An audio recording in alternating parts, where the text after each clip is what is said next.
গুৱাহাটীত হঠাৎ অন্তৰ্ধান বাছ বিপদত শ শ যাত্ৰী 2-3 ঘণ্টা অপেক্ষা কৰিও পোৱা নাই বাছ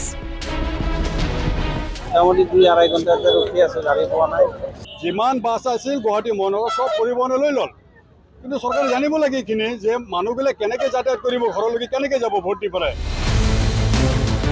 ভোট দিবলৈ ঘৰলৈ যাবলৈ বন্দাপৰ যাত্ৰী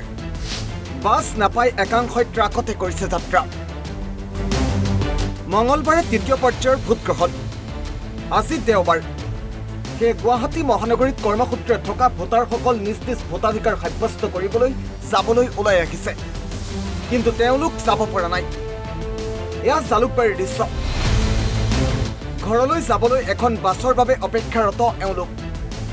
নিৰ্বাচনৰ বাবে প্ৰশাসনে বাছবোৰ অধিগ্ৰহণ কৰাৰ বাবেই এতিয়া যাত্ৰীসকলৰ মাজত লাগিছে হাহাকাৰ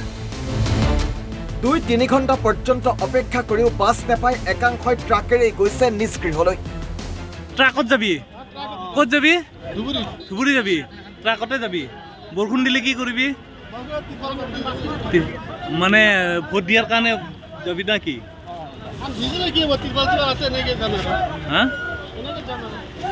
এনেকে যাবি ট্ৰাকতে যাবি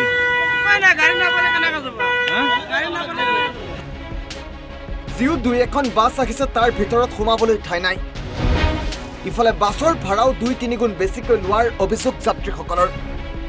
বাছত 1000 ট্ৰাকতে যাব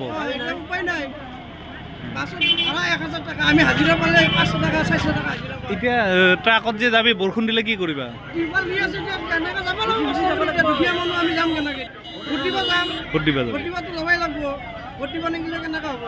আহি পেলাই ইয়াতে ৰখি থাকিব লগা হৈছে মানে যিমান বাছ আছিল গুৱাহাটী মহানগৰ সব পৰিবহণলৈ ল'ল কিন্তু চৰকাৰে জানিব লাগে কিনে যে মানুহবিলাক কেনেকৈ যাতায়াত কৰিব ঘৰলৈকে কেনেকৈ যাব ভোট দি পেলাই যদি আমি বাছ পাওঁ ঘৰত যাম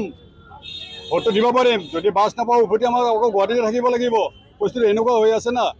এটা পিছত আকৌ চৰকাৰে আকৌ ৰাইজক দুখিব যে অমুকে ভোট দিয়া নাই তমুকে ভোট দিয়া নাই এইটো দুখিলে নহ'ব না আপুনি এইখিনি ব্যৱস্থা ইহঁতে কৰি দিব লাগে না আগতে গাড়ীগিলা যদি ইহঁতে লৈ লয় অকল ইমান লাইন বাছগিলা আছে লাইন বাছগিলা যদি লৈ লৈছে মানুহগিলা কেনেকৈ যাতায়াত কৰিব গুৱাহাটী মহানগৰীৰ ভিতৰত ইমান CNG চলি আছে কিয় এখন গভৰ্ণমেণ্ট চাৰ্ভিচ দিব পৰা নাই পাব্লিকৰ যাতায়াতৰ কাৰণে দিব লাগিছিল কিন্তু ইহঁতে অকল মাথা নামাৰে অকল নিজৰ স্বাৰ্থহে বুজিব অকল নিজৰ মাথাহে মাৰি আছে কিন্তু এনেকৈ নহয় চবফালে চাব লাগিব মোটামুটি 2-2.5 ঘণ্টাতে ৰখি আছে গাড়ী পোৱা নাই সেইকাৰণে বিলাক অসুবিধা চলি আছে আৰু এইদৰে ঘৰলৈ ভোট দিবলৈ যাবলৈ শ শ যাত্ৰীৰ এতিয়া সমস্যাত পৰিছে মালিগাঁৱৰ পৰা হাইদৰ আলী ৰিপৰ্ট অসম লাইভ 24